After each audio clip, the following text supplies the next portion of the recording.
आगामी लोकसभा चुनाव को देखते हुए कांग्रेस पार्टी पूरी तरह से तैयारियों में जुट गई है।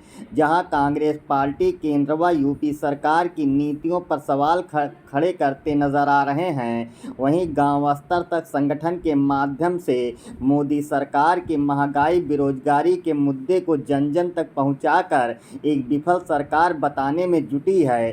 दरअसल सुल्तानपुर जनपद में बीते दिनों ऑल इंडिया कांग्रेस के सचिव बीपी सिंह का आगमन हुआ।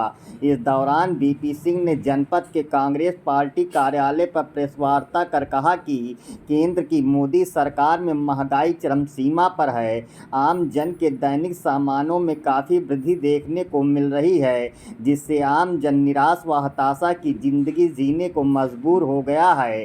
किसान नौजवान परेशान है, जिसका परिणाम यह है कि इस बार नतीजा इंडिया अलायंस के पक्ष में जा रहा है। अब आगे आप ही खुद सुनिए बीपी सिंह ने क्या कहा।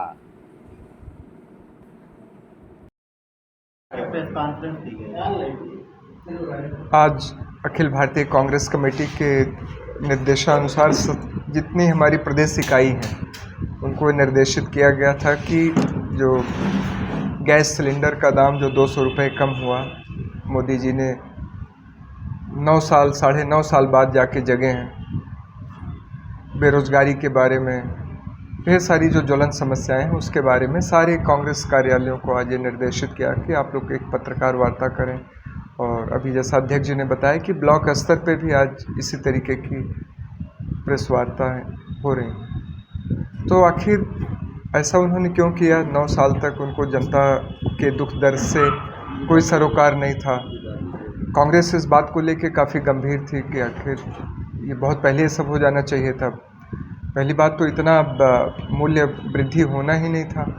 जब कच्चे तेल का दाम आप देखेंगे विश्व स्तर पे घट गया, तो हमारा वो और सिलेंडर कम होना चाहिए था।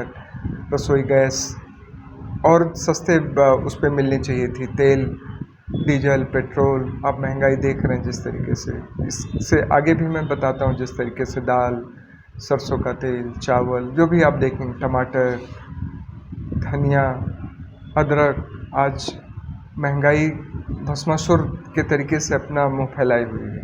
2024 का लोकसभा का चुनाव आने वाला है। ऐसे में कांग्रेस पार्टी जमीनी जो है धरातल पे जो है जनता कैसे समझाने में सक्षम रहेगी? देखिए, कांग्रेस पार्टी, इंडिया अलायंस, ये सारी पार्टियां आपने देखा जिस तरीके से जनता के मुद्दों को लेके जा रही हैं, और जनता भी अब समझ चुकी है। 10 साल एक बहुत बड़ा वक्त होता है किसी भी सरकार को देश के विकास के लिए। कुछ डेवलपमेंट के नाम पे कुछ भी काम नहीं हुआ। प्रधानमंत्री जी ने यदि देखा जाए तो खुद की अपनी छवि उन्होंने ज़रूर चमकाई।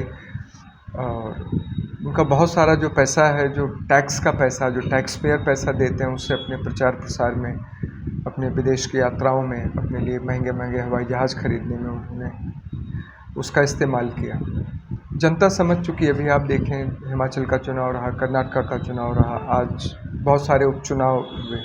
इंडिया अलायंस किस तरीके से, खास करके मैं अगर उत्तर प्रदेश अपने पड़ोसी ज़िले की बात करूं, घोसी का उपचुनाव आप देखें, जहां सारी सरकारी मशीनरी लगी हुई थी, उसके बावजूद इंडिया अलायंस के जो उम्मीदवार थे सुधाकर सिंह जी ने भारी बहुमत से वो विजयी हुए। केरला में हम लोग जीते। बहुत सारे राज्यों में हम लोगों ने अच्छा परफॉर्मेंस किया है। तो एक तरीके से ये सरकार की बौखलाहट भी है। अभी 5 राज्यों का चुनाव सर पे है, छत्तीसगढ़, मध्य प्रदेश, राजस्थान, तेलंगाना, मिजोरम, कहीं पे भी इन्हें बढ़त मिलती दिख नहीं रही है। यूपी में जिस तरीके धर्म और जात को लेकर के बराबर जो है पक्ष पर जो है वार होते रहते हैं, ऐसे में इस चुनाव में कैसे कांग्रेस पार्टी अपने आप को कैसे प्रोटेक्ट कर पाएगी?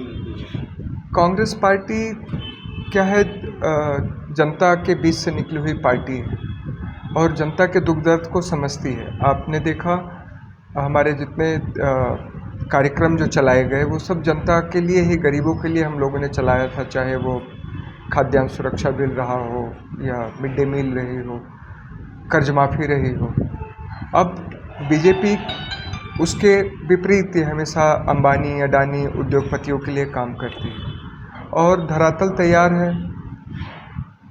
अब जनता भी समझ चुकी है कि आखिर 10 साल हमने इनको दिया है, इनका कहीं कुछ जनता से कोई सरोकार नहीं है, जनता के लिए कोई कल्याण की योजनाएं इनकी नहीं है। खाली जो कांग्रेस के ज़माने में जो योजनाएं थी उन्हीं का नाम इन्होंने बदला, लेकिन उसमें भी इन्होंने जो उस पे बजट था, बजट का एलोकेशन भी नहीं किया।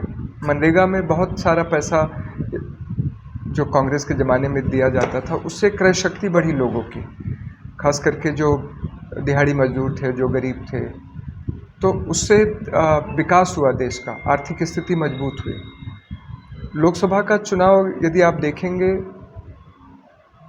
धर्म का आपने जिक्र किया, कर्नाटका के चुनाव में बजरंगबली जी की एंट्री भाजपा ने कराई, जबकि धर्म से राजनीति का सरोकार नहीं, लेकिन भाजपा को ये सूट करती है। लेकिन अब जनता ऊब चुकी है इन सब चीज़ों से, उसको बेसिक चाहिए, बेसिक बातें उसको क्या है, उसको जो बेसिक ज़रूरत की चीज़ें हैं कि सस्ती शिक्षा हो, रोज़गार हो, महंगाई कम हो, तो धर्म के नाम पे अब वोट नहीं पड़ने वाला है। एक बार आप किसी विषय पे आप किसी को दिग्भ्रमित कर सकते हैं, बट बार बार किसी एक ही विषय पे लोगों को आप दिग्भ्रमित नहीं कर सकते। भारतीय जनता पार्टी में इस देश प्रधानमंत्री का चेहरा एक मोदी का आता है, आपका इंडिया बना है इंडिया, इसमें अभी तक पीएम का चेहरा जो है नहीं आया सामने, जनता इस चीज़ को जानना चाहती है।